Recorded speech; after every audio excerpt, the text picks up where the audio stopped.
Okay, so the first decision is whether to get an Air or a MacBook Pro. Both are beautiful things. After looking endlessly at these, it was at first a very difficult choice. If you can physically go and view these items, that would be the best word of advice I could give anybody. You have to actually physically view these to appreciate and to make your decision a lot easier. Now, I don't have an Apple store nearby, so the local PC World had had MacBook Air and Pro in stock, so I went down to see him.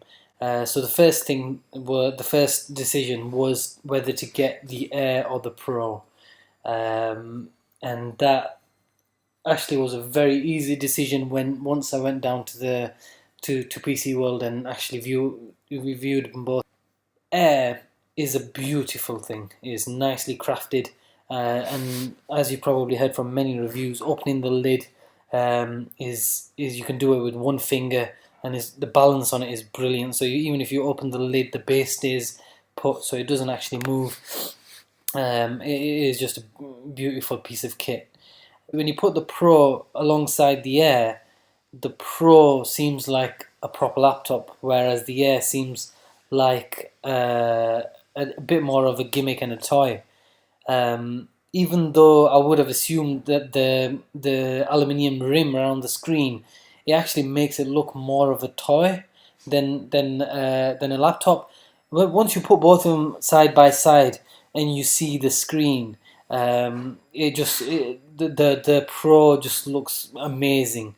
Um, One thing when I was checking it out, the thickest part on the Air, so the part that's the thickest on the Air, which is at the back, is how thick that the MacBook Pro Retina is all the way around. So, when people say that it's a massive difference, there isn't. Only at the front, the Air is a fair bit thinner, but at the back, at its thickest point, the MacBook Pro is exactly the same. There's no difference in thickness. But overall, the decision was very easy for me. I went for the Pro.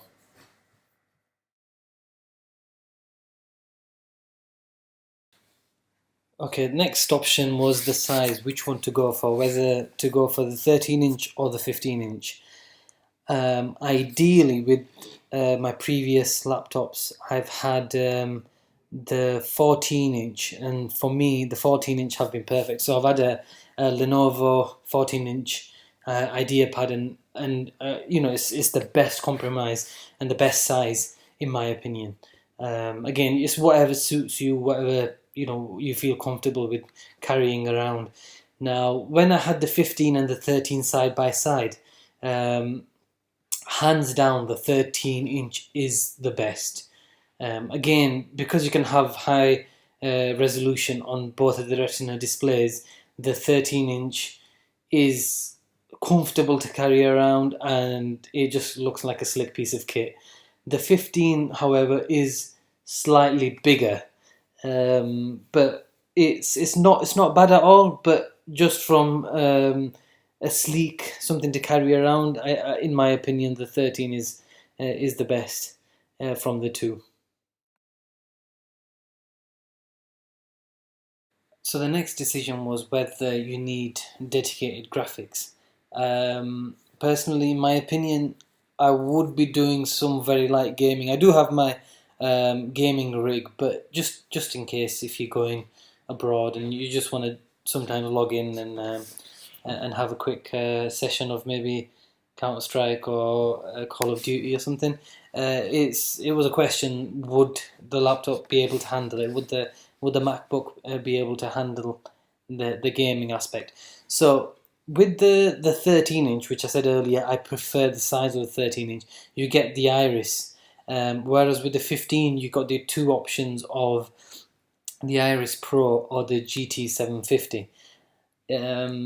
Now, as you can see, the Iris is 5100 and the Iris Pro is 52. And from reviews you can read on many forums and also on YouTube as well, they are exceptional. For onboard graphics, they are exceptional, and they give really good performance for what they are. But if you want to do something a tad more intense, then I don't think they can, come close to dedicated graphics. Now, the problem was I actually wanted to go for slightly better graphics, but if I was going to go for the Pro, it didn't make sense. If I'm spending that much anyway, I'd rather just go all out and get the GT 750 version.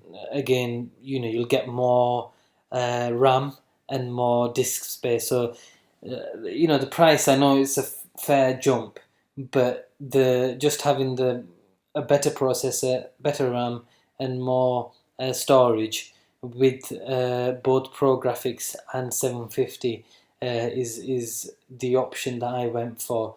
It's a shame that Apple didn't put dedicated graphics in the 13-inch. If they did, I would have hands down got that. That would have been my choice. But because they didn't, my ultimate choice was the 15-inch. Now, as you can see, they have both the Iris Pro and the GT 750.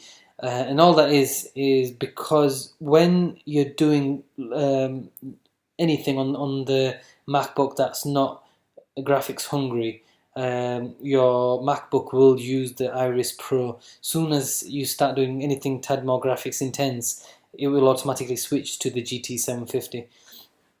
Right, so there you have it. My choice was the 15-inch MacBook Pro with the dedicated graphics. Now I actually got it £500 cheaper than that. And in my other video I'll show you how I did that. And again, if you're not that particular, I'd recommend going down that route as well. Right, thanks for watching.